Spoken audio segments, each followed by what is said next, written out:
palavra para o meu colega. Muito obrigado, senhor presidente. Obrigado. Excelentíssimo senhor ministro Cristiano Zanin, presidente da Egrégia Primeira Turma do Colégio do Supremo Tribunal Federal, excelentíssimos senhores ministros e ministra, membros da mesma, douto representante do Ministério Público Federal, agradeço a atenção de vossas excelências e dou continuidade à fala do meu colega, do meu antecessor, doutor Celso Sanches Vilardi. Inicialmente, gostaria de observar as questões relacionadas diretamente à imputatio delicti, que são o baricentro desta acusação.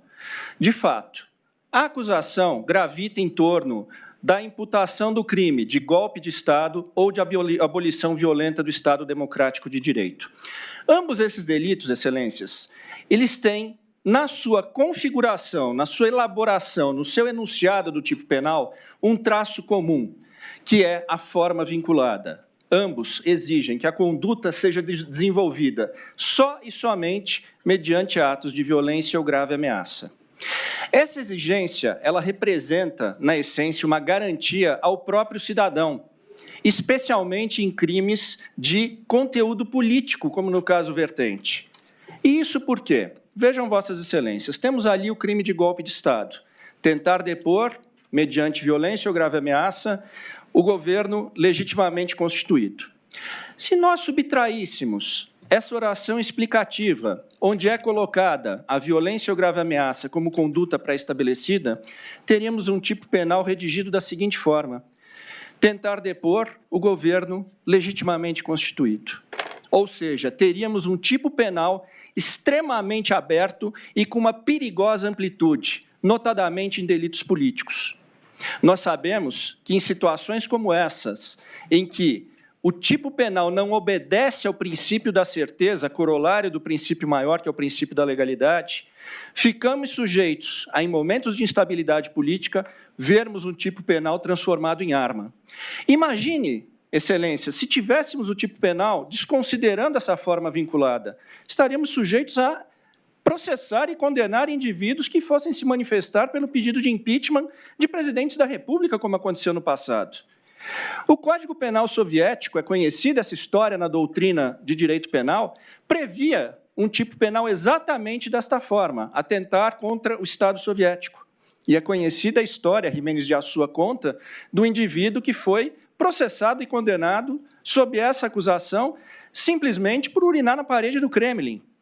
É extremamente perigoso que desvinculemos, e o que a denúncia hoje tenta fazer é desvincular a forma vinculada que o delito estabeleceu como garantia ao cidadão.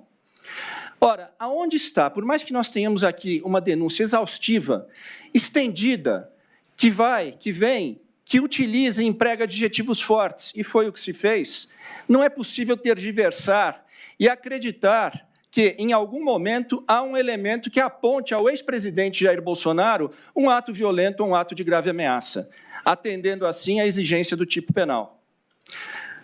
Uma live realizada em 2021 é um ato violento ou uma grave ameaça? O protocolo de uma ação no Tribunal Superior Eleitoral é um ato de violência ou grave ameaça? Uma reunião com comandantes de forças, onde se discutiram mecanismos constitucionais, é um ato de violência ou grave ameaça? Evidentemente que não, excelências. O que a denúncia pretende, o que a acusação pretende, é emprestar uma expansão ao tipo penal que o legislador não deu. É alcançar fatos que o princípio da legalidade e da reserva legal não alcançaram. O que se está aqui, e aqui a minha fala tangencia a do doutor Celso Vilardi, é pretender dar-se tipicidade, punir-se meros atos preparatórios. E em se tratando de crimes de empreendimento, onde temos a punibilidade do início de execução equiparada ao delito consumado, nós estaríamos, em última análise, punindo a tentativa da tentativa. Repito, os atos preparatórios só poderiam ser puníveis se o legislador expressamente assim o fizesse. E nós encontramos na nossa legislação essa técnica. Nos crimes de terrorismo, está lá a previsão.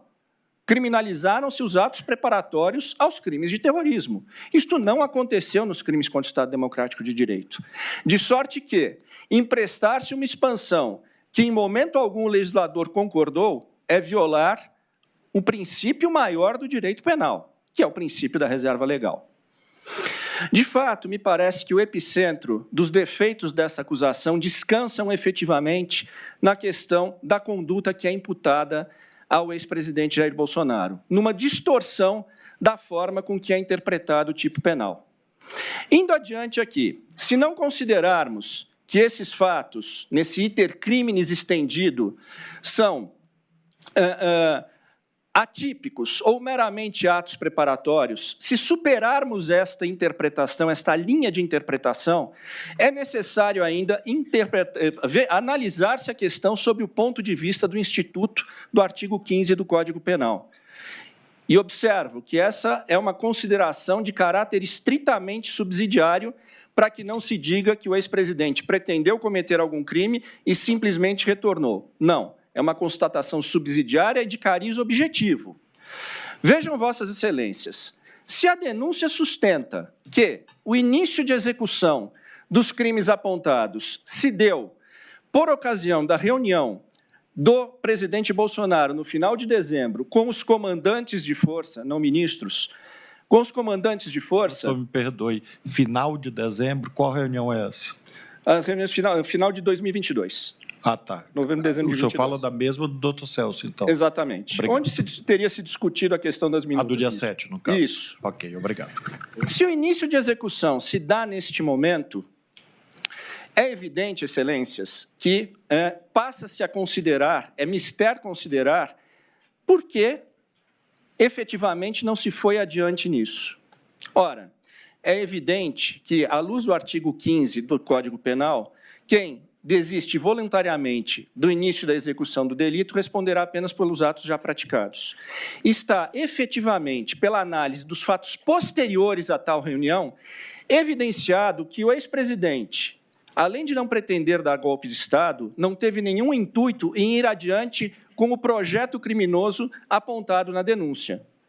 E por que isso? A análise dos fatos posteriores indica. Vejam, Vossas Excelências. Bem, falava-se que em tais reuniões se discutia estado de defesa e estado de sítio. Estado de defesa e estado de sítio são atos protocolares previstos na Constituição. E, em momento algum, o ex-presidente deu início aos protocolos, e protocolos extremamente rígidos para a instalação, para a convocação de um estado de defesa e um estado de sítio. Ele deveria, preliminarmente, convocar o Conselho da República, composto por mais de 20 membros, muitos deles ministros de Estado, convocar o Conselho de Defesa, composto por 9 membros, também muitos ministros de Estado, e, após isso, submeter o decreto, seja de estado de sítio ou de defesa, à aprovação do Congresso Nacional. Eu insisto em dizer, e acho fundamental que tantos quantos escutem essa sustentação oral, percebam que um estado de defesa e um estado de sítio são dos atos mais colegiados da nossa legislação. Eles não são, como se pode pensar, um ato de força unilateral do presidente da República. Pela gravidade deles, é exigido esse alto grau de colegialidade. E é indiscutível que o ex-presidente, em momento algum, deu início aos protocolos para a convocação dessas medidas excepcionais. Ora, e também, para além disso, não se tem um elemento que ateste que ele estava na iminência ou que pretendia fazê-lo. Não se tem um rascunho, não se tem um mínimo de identificação de que se pretendesse adiante com isso.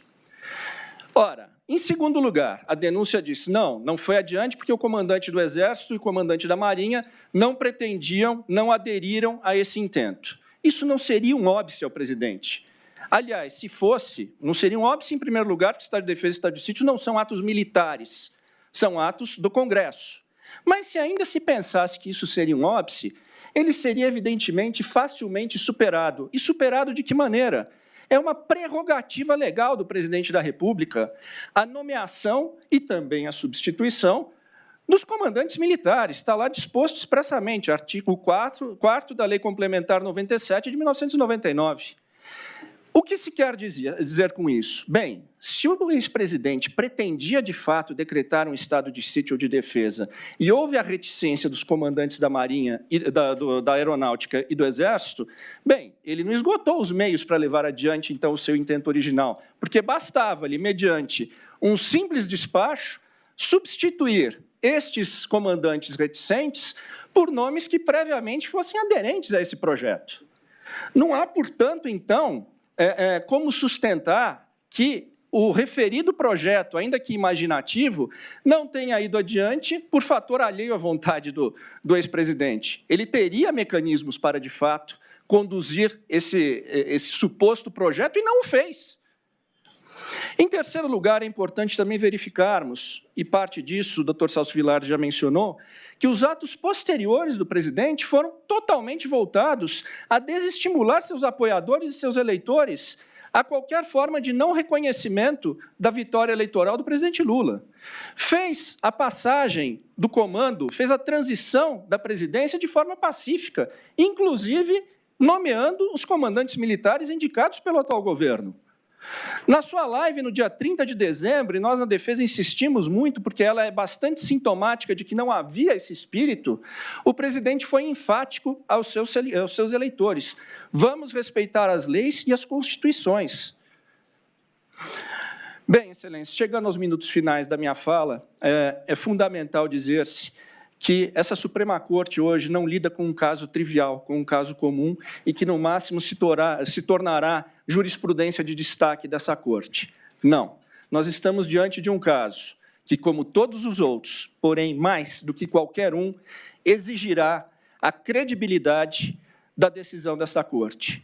E essa credibilidade terá de ser exteriorizada pelo respeito ao devido processo legal, à ampla defesa, ao princípio do juiz natural, a imparcialidade objetiva e, principalmente, em uma decisão calcada em provas contundentes, em provas evidentes, e não simplesmente em narrativas ou suposições. De outra forma, se prescindir desse mecanismo, teremos aqui um julgamento que será inacabado, porque ele estará sempre submetido ao Tribunal do Povo, ao irrequieto Tribunal do Povo, e que certamente não poupará palavras em dizer, não, o que se está julgando aqui é um movimento político e não simplesmente uma liderança. Nós não podemos, em hipótese alguma, Excelências, permitir que entendam que a esta Corte ou este juízo terá faltado a atenção à gravidade desse caso e à falta de elementos que possam imputar ao presidente Jair Bolsonaro os delitos que lhe são direcionados na denúncia. Senhores ministros, não permitamos, em hipótese alguma, criarmos, neste processo, uma versão brasileira e atualizada do emblemático caso Dreyfus. Curiosamente, também capitão de artilharia, curiosamente acusado de crime contra a pátria, curiosamente condenado com base num rascunho de documento apócrifo, curiosamente teve seu exercício de defesa constrangido em determinada altura, e, inegavelmente, um dos casos que representa uma cicatriz na história jurídica do Ocidente. Senhores ministros, a absolvição do presidente Bolsonaro é imperiosa para que não tenhamos a nossa versão do caso Dreyfus. Muito obrigado.